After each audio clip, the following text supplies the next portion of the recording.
Alright, so what's going on, guys? This is STO, and today we are opening up the Mentorship 2024 with a January week 1 market review.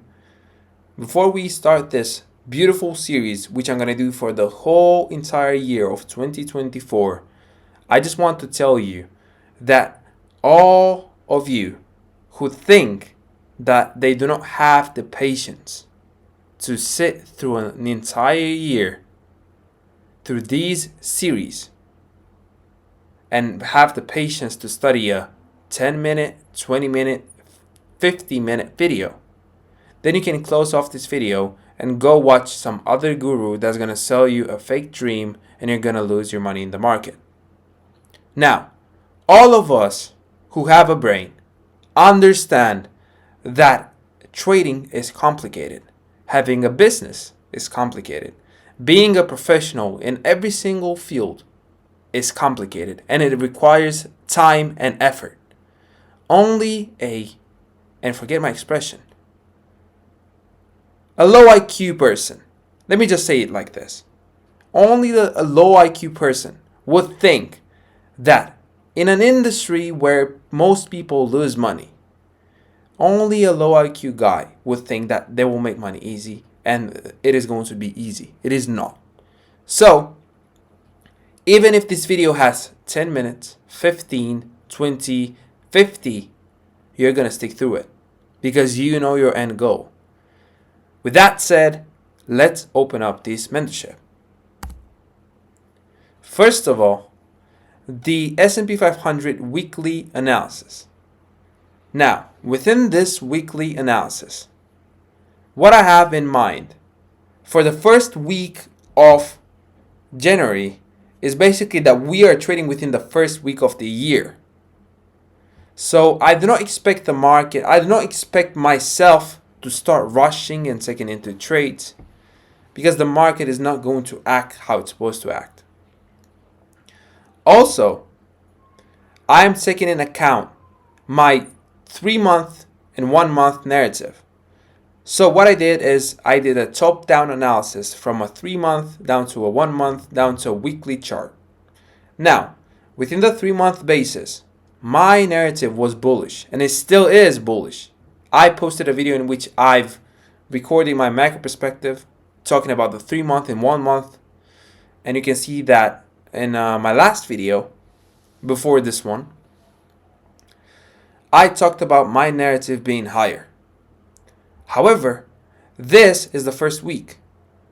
In every single candle, whether that is the weekly chart, whether that's the daily chart, whether that's a 1-minute or 1-second chart, there is an open, high, low, and close. There is an opening price, whether that's a 1-minute candle, whether that's a 10-month candle. There is an opening price, there is a low, there is a high, and then there is a closing price.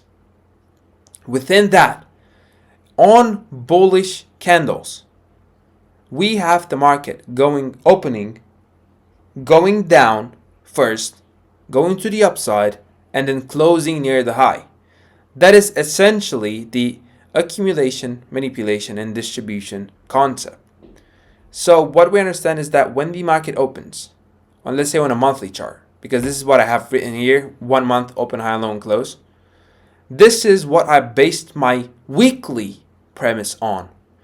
I based my weekly premise on the fact that I want to see the market go up. However, we are trading within a new monthly candle. And we're also trading in a deep premium in terms of the Nasdaq, which took the all-time highs. In terms of the ES, which has to follow through because the ES and the Nasdaq are the same.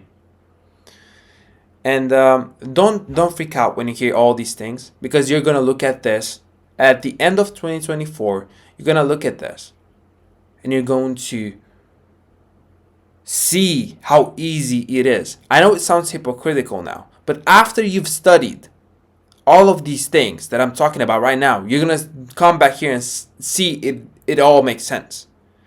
Now, also, putting that into confluence with the seasonal tendency of the January month. And why am I talking about all this when I don't even have a mentorship video out. I'm talking about all this so you can go back and look and learn the lingo and understand the things that I'm talking about. And I'm giving them a brief description right here, but essentially you're going to study these things with me on 2024. So the seasonal tendency, I'm going to correlate that with the 1 month open, high, and low and close premise. So if I want the monthly chart and the next monthly candle to go higher, I would like to see the price go below the opening price first. Now, the seasonal tendency for January, as it was last year, it is mostly bearish because it is a retracement of the rally from December. Now, what I wanted to see is the market leaving that blue shaded area where it says 1 month, right here, 3 month and then 1 month. What I wanted to see within a 1 month and 3 month chart was this breakaway gap. A breakaway gap is essentially a gap that is left open, and that is a sign of strength. Alright? Therefore, I did not want to see this, but I wanted to see if we're going to see a retracement, and we are, because if you're looking at this, we went to the consequent encouragement of this wick on a weekly basis. This is a weekly chart. This is our analysis on Sunday or Monday or Tuesday. I'm not sure. Monday was a bank holiday, but essentially before the market did everything in the week, we had the premise that the market is going to go down into the weekly busy based on a monthly and 3 month narrative. And based on the fact that we do not want to see price here, but essentially we're going to have a retracement, so might as well just go into this here. So if we are aiming for this, then you're going to have a complete surprise on how to identify high probability sell side liquidity pools and buy side liquidity pools. But before that, we have to understand the NASDAQ weekly analysis. For the NASDAQ, we did the absolute same thing. 3 month chart, we wanted to see the market leave something open to the downside. Same premise with ES because they're moving in tandem. However, the ES, as I said, did not take the all-time highs like the NASDAQ did. So there's going to be a target. So what I wanted to see right here is the lower half of the weekly busy. Why? Because as you can see, this low here, this low was the high of the weekly busy on an ES, the relative same low. But what we can see within the NASDAQ is that it took it. So in the NASDAQ, as it is weaker to the downside. I mean, it is essentially stronger to the downside, but it is the leader to the downside, taking on this low. Then if the ES has to also take out this low, then I would want the NASDAQ to go into the lower half of this busy, because they have to move in tandem to the downside. Also, we can see the signature of this is a 3 month PD array, and you can see that within my analysis in which I've uploaded on my YouTube channel before this video for the 3 month and macro perspective for the NASDAQ, for the ES, and for the dollar index. This here is a signature which I wanted to see. Market broke above this, leaving a balanced price range. Therefore, I would not want to see price come back into some level here on a 3 month and a 1 month chart. And the most important thing to study when you're looking at the weekly analysis and all that stuff is the most important high impact news driver. Whether that's the NFP, whether that's the CPI, whether that's the FOMC. You have to see. For instance, this week we had the non-farm payroll week. NFP is basically in the first or last week of the month. So this being the first week of January, we had the ADF non-farm unemployment change or something like this. It is written in the Forex Factory calendar. We have that news driver Friday at 8:30. It is always going to be at 8:30 on Friday. It has a huge impact on how the weekly range is going to expand lower in this case. We also had a bank holiday on Monday, so we can trade the Tuesday before NFP and after NFP. Avoid Tuesday and Wednesday. Do you see how important it is to know beforehand and predict the days in which you're not going to trade? It is very important because it takes all the stress of whether I should trade or not. Should I trade this day? Should I not?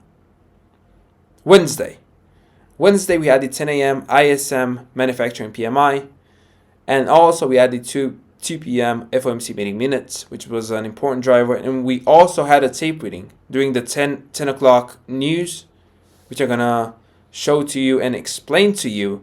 But also, I have that on my Threads account. You can follow that in the link description. In the description, you have my Threads account. You can see that tape reading live as I was writing price to the downside. You can see that all live annotations. And I'm going to explain that to you today. And then also on Thursday, we had the 8:15 and 8:30 a.m. ADF non-farm employment change plus unemployment claims. So therefore, the big rock during this week was the ADF non-farm employment change, or the non-farm payroll, on Friday. So based on that, we're going to look at Wednesday's trading premises.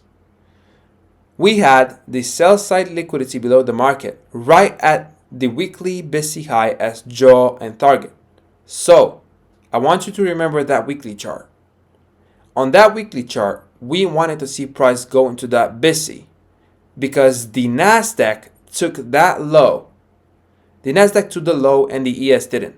Well, we wanted to see the ES go into the higher portion of the weekly BISI and the Nasdaq go into the lower half of that. So therefore, if the ES is going to go indeed into that higher portion, that it has to take that sell side.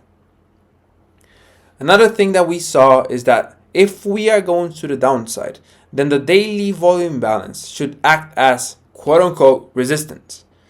So for all of you support and resistance traders, if you're looking at your normal support and resistance, how it should act, this is exactly how I wanted that PDOA, that specific PDOA, to act. We were also expecting low volatility because this is the first week of year. Not necessarily low volatility, but essentially the market coloring outside of the lines and big retracements and all that stuff, which is not normally happening within a normal condition. We also had 6 sister with NQ as NQ to the relative sell side liquidity. I've talked about that. And the consequent encouragement of weekly wick plus weekly swing high. You're going to see that.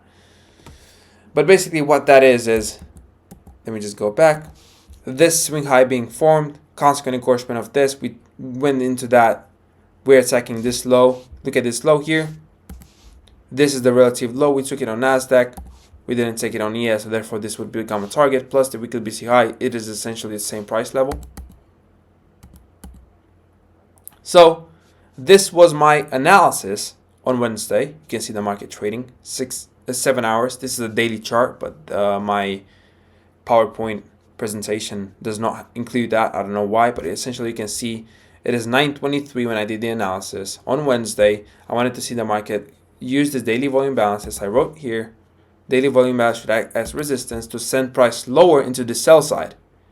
And now I'm asking you this. This sell side has been taken on Nasdaq. Nasdaq and the ES should go into the same direction. Also, this low is exactly the weekly BC high. Is this sell side highly probable? Yes or no? Yes. Is the market completely one-sided? Yes. Is this a high probability condition? Yes. We can see the market one-sided. We can see the signatures that the market is going to go for that low. And we also have the seasonal tendency behind us. A higher time frame narrative. The lower time frame charts are just easy.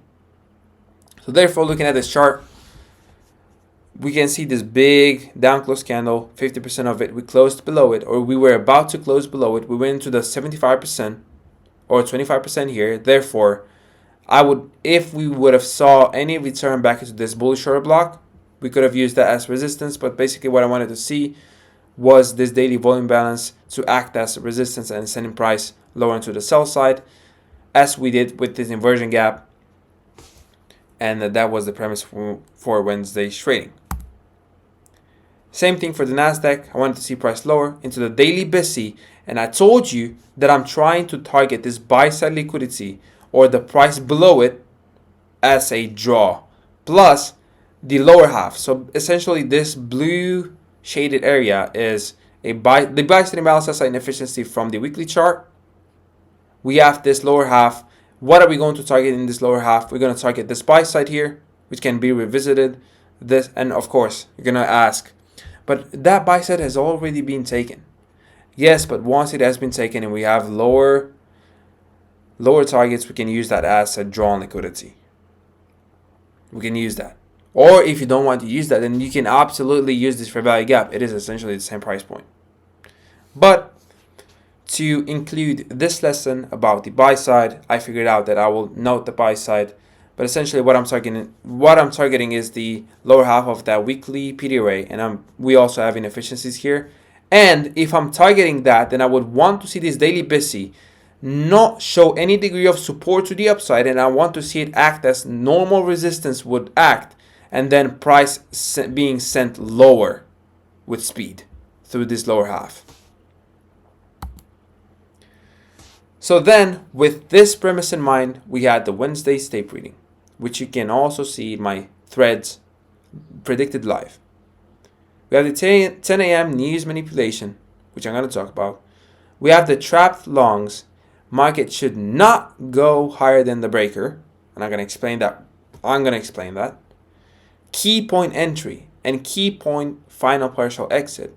We basically predicted the high and the low of that trade. And I know it sounds crazy. I have the recording in which I've spoken. I've said short now. I've said partial. I have the recording, I have the proof. I picked the high and I picked the low of the trade. But I went out on a stop out on profit. So most of my partials was taken. The last partial was taken at the low, but I had more contracts on. And my last line of defense was hit, and surprise, surprise, price went higher, and it would have went into my full stop if I would have let it happen. So that trade execution was complete, flawless. Essentially what I've talked about here, consequent encouragement of the fair value gap last line of defense. So basically this is a screenshot from when the market was exactly happening. What we have here is the 10 o'clock manipulation to the upside. We have the 10 o'clock news. Remember, we knew this beforehand when we were analyzing on a weekly chart. Okay, Wednesday 10 a.m. news. I'm going to look at this moving to the upside into this 15-minute PD array. Plus the daily volume balance in which I was already expecting resistance. I'm going to look at this as the market rallying higher to trip these people that are... my bad. Also, these videos are not edited. But the market is going to rally higher to take on this buy side liquidity and to induce, this is the most important thing, to induce these people to go long so they can short it, number one, but also these people, these individuals that are going to go long on a breakout and they're not going to have a stop because they do not know where to put it or because it's too large, they're not going to have a stop. And the market will do what? The market will trap them here, up here into this PD array in which we were already expecting the market to turn. Daily volume balance. I had that in the premise before the market opened up. You can see how it used it here. It closed below it after it went to the fair value gap. You can see the bodies of the candles closing at the lower quadrant. That is a sign of weakness. Market using this as a resistance, closing below it. Therefore, we do not want to see the price go above it now. Price going below the mean threshold of this. Using it as resistance, then we went lower below this low, so shifting the market structure. Now, if we have all these people up here, we have them trapped long. They're in net long positions. We do not want to see the price, as smart money traders, we do not want to see the price go higher here so they can mitigate their losses, so they can get out and break even. We do not want to see that. Therefore, the market has no reason to go to the upside for this, what I wrote here, evolving silver bullet. Essentially, this was the evolving silver bullet with the breaker, but the market does not have to go on a premium. It does not have to go on a premium because it would give these people the opportunity for a smaller loss. So what I saw here was this breaker. You can see in the execution, in the recording, tape reading. And then when I saw this high, the market returning back into this was a sign of weakness, but I was not expecting the market to go down from this. I wanted to see the market go into the breaker, taking on this high, and then when the market took on this high, I said, sure. Why? Because I know that the swing high that has to be created has the formation of a lower high to the left, lower high to the right. So when this was a big, bold, up close candle, I would sell short on that. And then we can see the market closing at the breaker's low, not even touching the mean threshold of that. That is a sign of weakness. Also, that we didn't even reach that is a sign of weakness. 25% of this week here, sign of weakness. We have this quote-unquote Reaper inversion gap. Market trades lower, shifts the market structure here. I wanted to see this left open. We can see it's left open. Is it? I don't think it's... Oh yeah, the upper portion of it. Of this fair value gap is left open, but this is not. But I wanted to see this left open because we closed below it with speed. Essentially, we came back into it and we went lower into the standard deviation I had from this high of the manipulation leg to the low of the fulcrum point. Below the sell side liquidity, which is what I was aiming for, this was the 0.5 standard deviation. And then I have the -1 standard deviation. Then I have the 50% between that. So this would be the consequent encroachment between STDs. This is exactly the price point I had in, and I always have in my charts. Then the sell side liquidity pool that you guys saw on a daily chart, you have to pay attention, G. The daily sell side liquidity pool that you saw on the daily chart, that sell side liquidity below the market, that was way lower than all of this. However, do you see how I do not require the market to go there, because I understand that we have NFP on Friday and the market can absolutely wait and engineer the liquidity until Friday comes and then actually make them believe and induce market sentiment and all that stuff and make them think that it's going to go higher and then go lower and all that stuff. Right.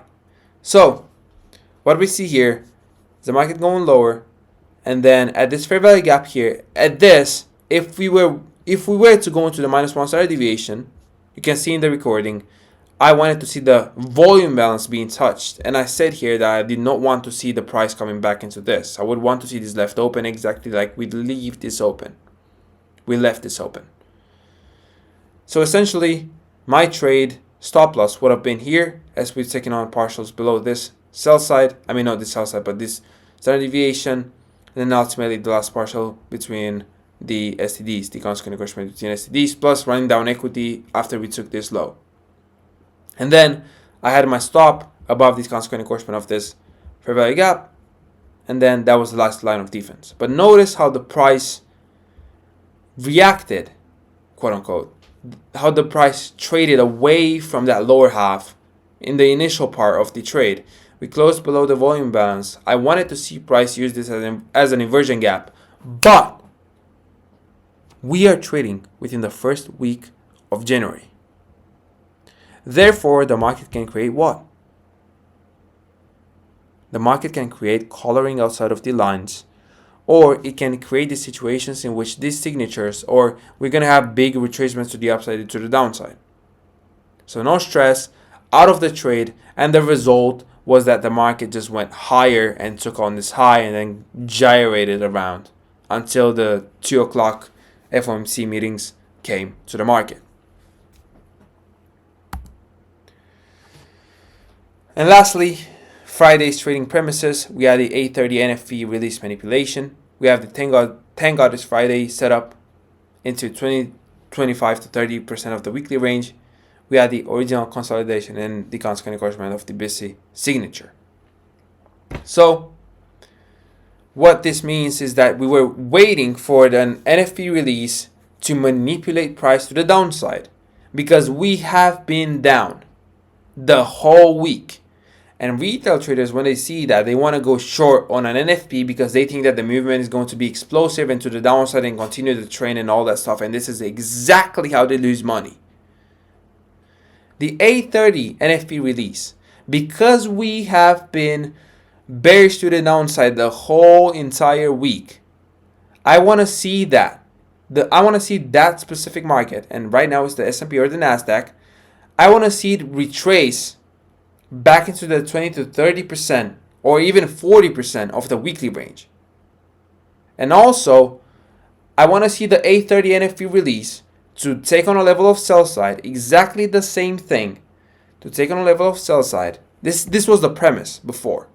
Take on a level of sell side, aim for the regional consolidation or for the opposing liquidity, and let all these people that are short, that are tricked into being short, let all these people be trapped below the market without a stop and losing all their money. So we're going to go into this. This is the final. This is the market before Friday's NFP.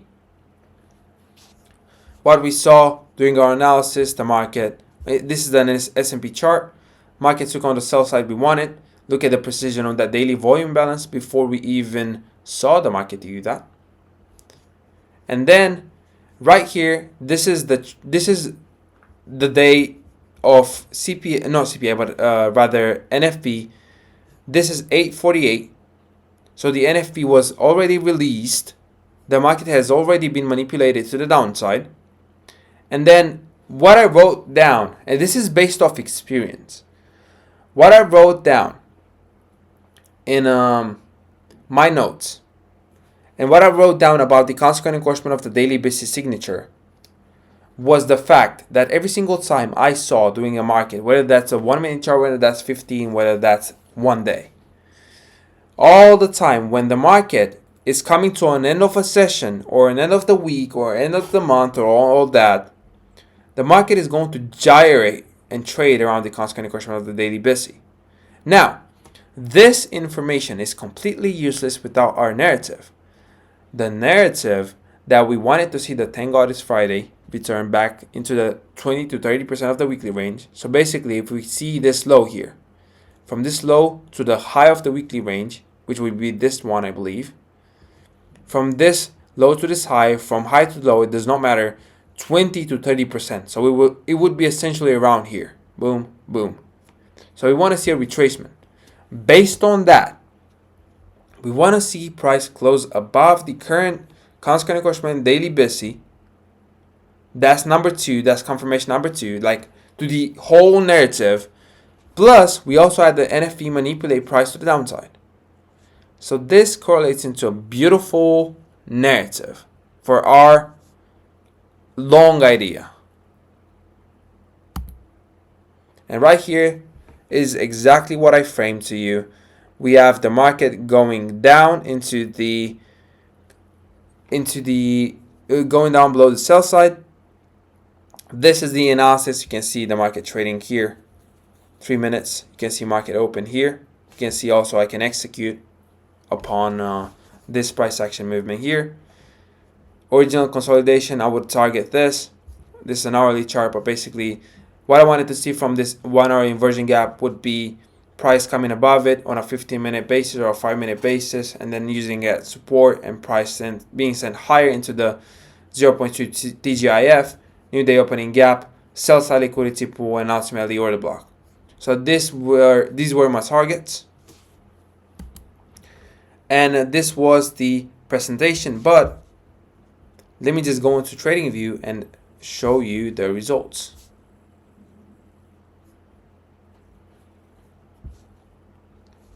These are the results. Market went above this. Here, all the annotations from that day are still here. You can see the market went above all that, all our targets. Plus, on a daily chart, we did exactly what we wanted to see. Plus, let's look at the Nasdaq on a daily chart. Look. We had that buy side liquidity plus a drawn liquidity. We did not hit that. However, what did I want to see? The market going lower, closing below that daily busy. The market went lower, closing that below that daily busy. Boom. Inversion level. So the downside to where? To that buy side, to that daily busy. Look at this. And then it returns to where? To this high. Yeah. So we managed. Please listen. If you're looking at this and you're thinking that somehow I scam or somehow, this is very, like, I don't understand how can you like fake live price action? How can you fake calling out things on Twitter and all that stuff? You cannot. And it would be even harder to fake it, to hide all these execution buttons, to do all that stuff. It would be way easier to just be good, right? So basically, this was the market review, guys. If you are a soldier and you stayed through all this, I just want to say that I'm proud of you. But you have a lot to learn this year. But this was the market review, guys. I hope you enjoyed this one, and I'll see you in the next one. Peace.